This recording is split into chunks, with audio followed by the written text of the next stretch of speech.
Hey all, this is the first of a series of videos on the real life of an antiques dealer or picker. Um, I'm starting a new chapter in life. I've recently sold my property and I'm coming out of it with not a lot of money. The reason for this is I'm getting a divorce, or have been separated for now for 4 years. So the ex is taking her portion as well once the property has gone through all the technicalities and such to get into the new buyer's hands, and all the other fees and such that have to be taken off of that. We didn't get quite as much as we'd wanted for the place, but it has now been sold. So I have to move on. My business is located on the property, so it's got to be moved as well. So I'm doing a lot of packing. For example, I've been packing all along past while. So I'll show you. Here, we got a stack of boxes going. And going to be basically packing and packing and packing. But I'm also looking for a place as well.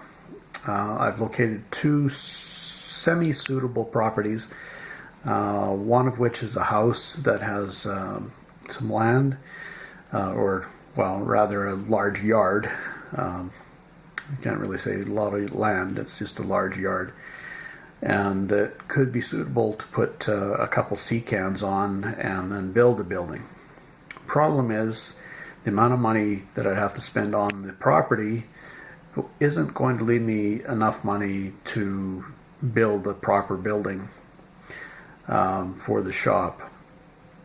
But it's possible.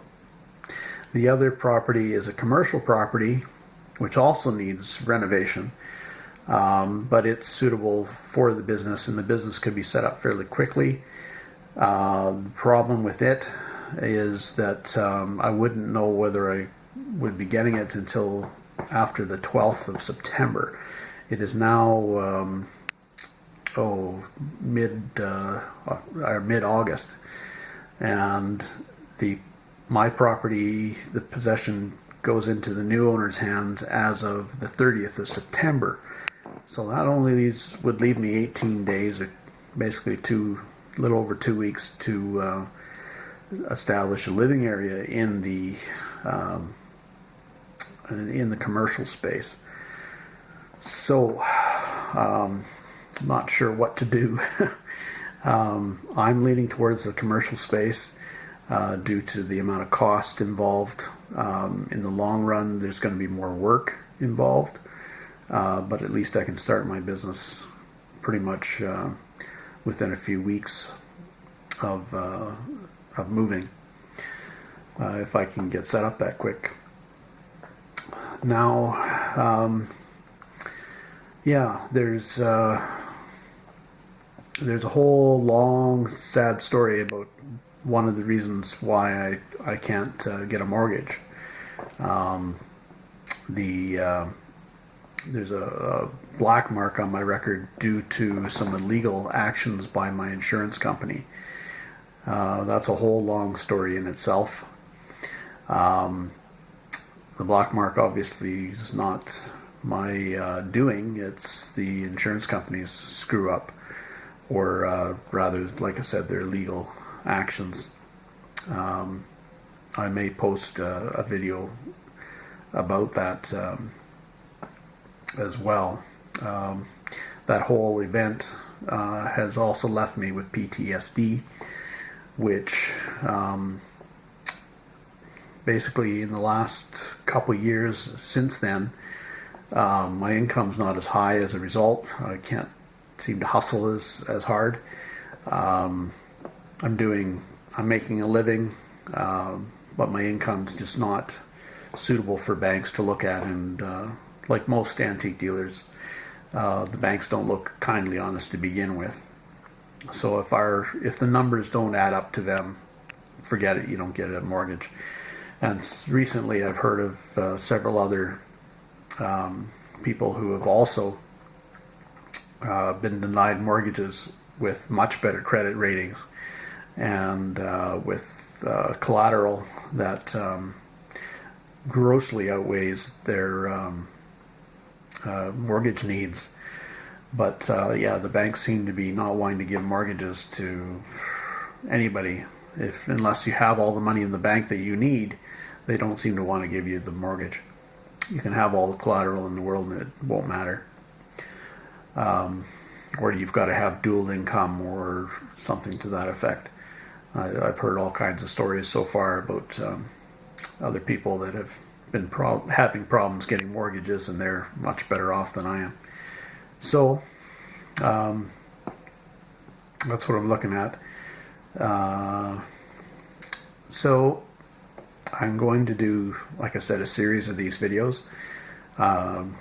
Probably be more exciting than this one, but I'll have to. I'll end up doing a video of the buildings and that sort of thing as if I acquire them.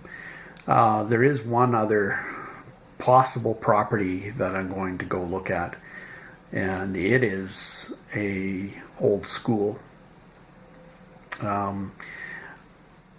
It's kind of a long shot, but it is an old turn of the century, or turn of the 19th century, turn of the 20th century, I guess, 1900s. Anyway, it's an old school, beautiful old building with some modern buildings attached. And I hear rumor that the fellow's thinking of selling, so I'm going to inquire about it. But I'm not holding out any hope it's within my price range, but why not ask? So we'll see how that goes, and I'll report back in the next video as to what's happening. So I'll leave it at that, and hopefully the videos get a little more exciting from here on in. And if you do want, if I get enough comments wanting to know about the insurance company, the insurance company's illegal actions, I'll post a video related to that as well. I have one already made that I can upload. It's long. It's a long story, and probably an astounding story, I suppose. It's something I should have sued them over, but because of the way it turned out, in that I pulled my house out of foreclosure, basically. There's a spoiler for you.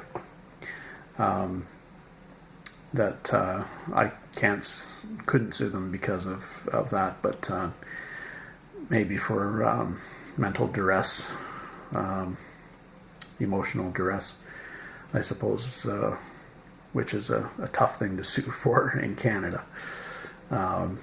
Maybe you could in the US, but not here. Anyway, we'll leave it at that, and we'll see what else transpires in the next few days. So, safe picking, happy picking, take care.